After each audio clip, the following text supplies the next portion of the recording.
Welcome to They Don't Pay Us to Talk, a new podcast from the makers of Taters Gonna Tate on YouTube. This is Allison in the podcast studio, and I'm joined for another week by Marsha MacLean. As we have established over the last 2 episodes, she was only supposed to be here for a quick interview and has been trapped here ever since. So, welcome back to the show, I guess. I never left. I guess I live here now. I know, right? When you're doing what you love, you'll never work a day in your life, is what I saw on a t-shirt once. This place is awesome. They never treated people like this at the Screaming Bean, no matter how many times I requested it in the suggestion box and random satisfaction surveys. The Screaming Bean? Is that right? I'll have to look into that whenever I get out of this medieval device and get my clothes back. I don't get why I can't be at least partly dressed. This all just seems very excessive. Is it? I mean, I personally can't get enough of the pillory, but since you're stuck there because of dark magic that we can't get rid of, I can only live vicariously through you. Your endurance is incredible. We should be live streaming this, places and making a fortune. Yes, I know this is supposed to be a family-friendly podcast, but I'm doing my best with the material. At least David isn't here to, make things awkward. And I like that it's just us. I really feel like we're bonding over this. No pun intended, right? Oh, pun totally intended. But we are, though, right? If you ever get out of that thing, well, for one, I call next. And 2, we have a special connection now, I feel like. Maybe I'm crazy. Since we're both incapacitated, I'll risk it and say, yes, you are totally crazy. And that's okay. Please don't feed me cooked carrots for saying that. Oh, David does that. I can barely feed myself, you know? Which is kind of an issue because David is in South Carolina right now, but luckily he got some people to take care of me. I wish they were here now, though. Once again, my nose is deciding to be itchy when I've got a show to do. Ugh. I can't help you there. I think I might be losing weight because of this whole ordeal, which I guess is a silver lining. But there's also that other stuff that happened. I don't want to say anything that gets me more cooked carrots. They're not so bad if you make a game of it. Why didn't you say something sooner? I love games. Right now, I am in an intense round of guess how long I'm stuck here. All I can come up with is indefinitely. Hey, what's the scoop on that 20,000 GP ransom? I don't think there's any other way to put it nicely. Oh, the troglodyte dungeon was a bust. A few gelatinous cubes here and there, and David found a bunch of rubies. No gold pieces, though. Bummer, am I right? But he could sell the rubies. Or trade him for GP, right? You know, I didn't think to ask that before he left for South Carolina in his new Maserati. Oh, and he left an envelope for Ethan and Jaime on his desk, which is like way cleaned off. Anyway, when he gets back, that will be the first thing I ask him. Okay, second thing. My stupid itchy nose. Ugh, I wish we were locked up closer to each other. I've got a bad feeling about this. You know how some places give an abandoned vibe? That's his desk area. Like, major sinking feeling in my gut. Which does seem slimmer. Oh, I know you said you were self-conscious about your butt, but I am talking about your tummy. It looks nice. You look nice. Your butt looks nice too, not gonna lie. Oh, shut up, that's stupid. Don't be stupid. Oh, speaking of tummies and emptiness, my tummy is rumbling. I hope a community member is coming soon to feed us. A community member? Like some random stranger. Off the street. I mean, I'm feeling more body positive than ever. Weirdly, but I'm already pretty traumatized. Yet feeling a deep connection to everyone here and an overwhelming sympathy for their cause. Oh yeah, Stockholm Syndrome. You get used to it. Anyway, no, they're people I know from online. David isn't here, but he fed me like 5 pounds of cooked carrots the last time I said something on the podcast I shouldn't have. I'm a good girl. Just, it's cool. They won't make it weird. Usually, I guess it depends on who is available. Please not Trevor. Please not Trevor. Oh no, I think Trevor is here. Oh, can't believe we got to the podcast studio so fast. Hey, that's how it goes when you have a turbo. I think Hal and Ollie are still in Georgia. That's fine. I wanted to take a look at the place before we do David's one-on-one and what the actual What the what? Whoa, that's a lot of naked women in chains. I don't remember this place looking like that the last time I was here. Who are you? You're not Hal? Hi, I'm Allison Chains. I'm kind of the replacement podcast announcer since Hal quit. And this is Marsha. No! We didn't agree to any of this. Who wrote this crap? Hey, we were off playing mini golf in Myrtle Beach. If anything, this looks like the producer's fault. Okay, once again, it's up to me to get this podcast back on track. And when I get done here, we're sitting down with David, and Holly is going in solitary confinement. Whoa, you think Holly had something to do with this? She was with us the whole time in Myrtle Beach. No! I just hate that girl.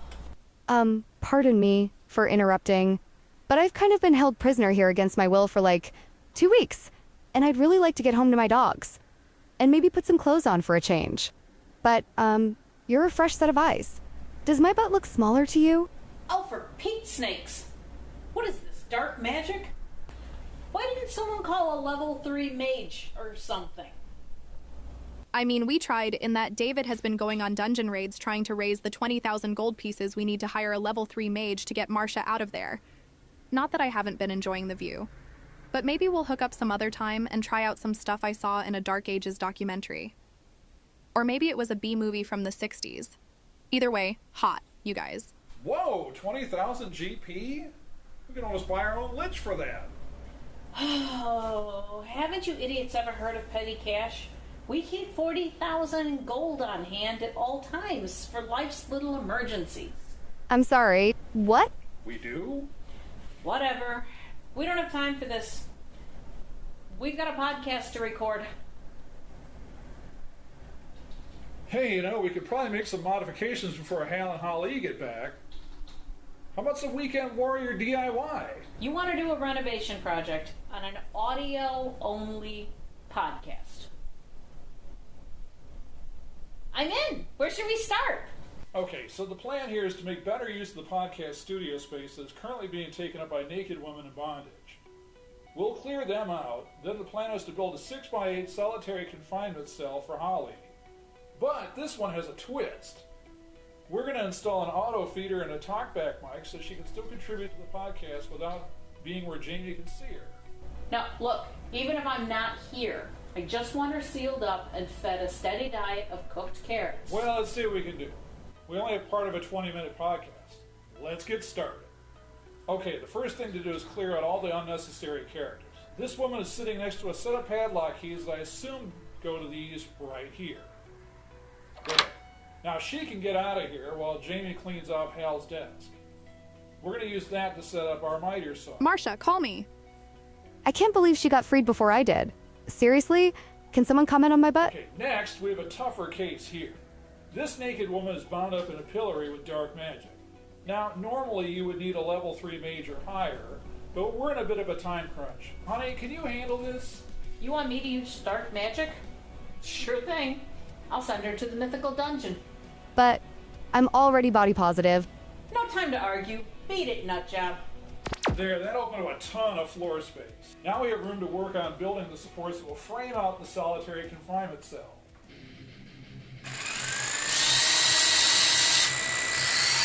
Okay, the supports are up, and check out this area here. Our producer David's desk is kind of underutilized, the way it's been cleaned off, and there's an envelope addressed to us on it. We'll toss that aside and move this desk out of the way so we can have a bit more room to work. And here's where that auto feeder is going to go. Now you could buy an auto feeder online, like on Amazon or something, but we 3D printed most of the parts, and we're going to use an Arduino to handle the coding. Individually assigned LEDs will tell Holly when food is going to come out of this tube. But I'm also getting set up on an app on my phone that will allow me to torture Holly without even getting out of my chair. Smart, right? Hey, good point, honey.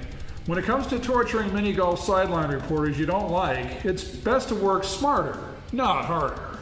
Speaking of torture, I've put up these reinforced panels that have iron rings at intervals so Holly can be restrained and guaranteed not to be off somewhere on some zany side quest when she's supposed to be helping out with the podcast. That's the thing.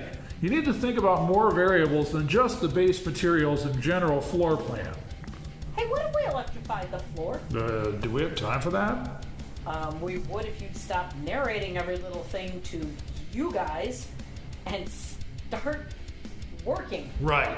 Montage time.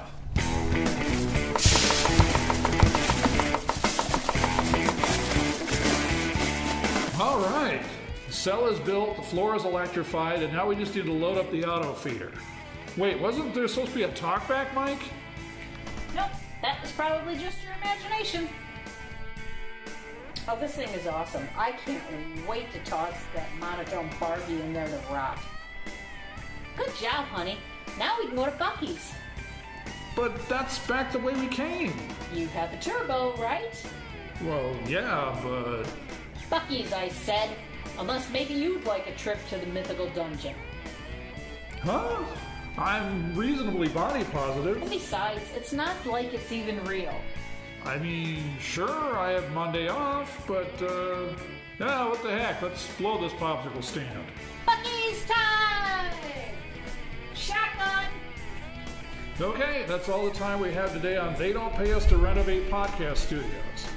We hope you enjoyed listening to montage music and Power Tools sound effects. Don't forget to like and subscribe and tune in next week for another episode. Bye! Hello, it's the plumber. I've come to fix the sink. Is anybody here? Pizza delivery! Huh? There's nobody here but the plumber. Yeah, I was kind of expecting some hot naked chicks to be here. Me too. Didn't the call sheet say today at 2:30? Yeah, but no girls. So, now what do we do? I guess I'll head back to the shop. To be honest, I think I needed to get more tools anyway. Yeah, and these pizzas are already paid for. So I guess I'll take them to that sorority down the road that is having a pajama party. Oh well. Here's what I don't get though. If this is a podcast studio, shouldn't there be naked chained up women? That looks like it's for solitary confinement and nothing at all sexy about it. What are you talking about? The lines on that auto feeder are very sexy. It looks apt controlled. That's some smart design right there. Oh, hi. Are you here for the pizzas? Or something a little more plumbing related? I don't know, man, but she looks like she means business. Nice to make your acquaintance. Miss Naomi?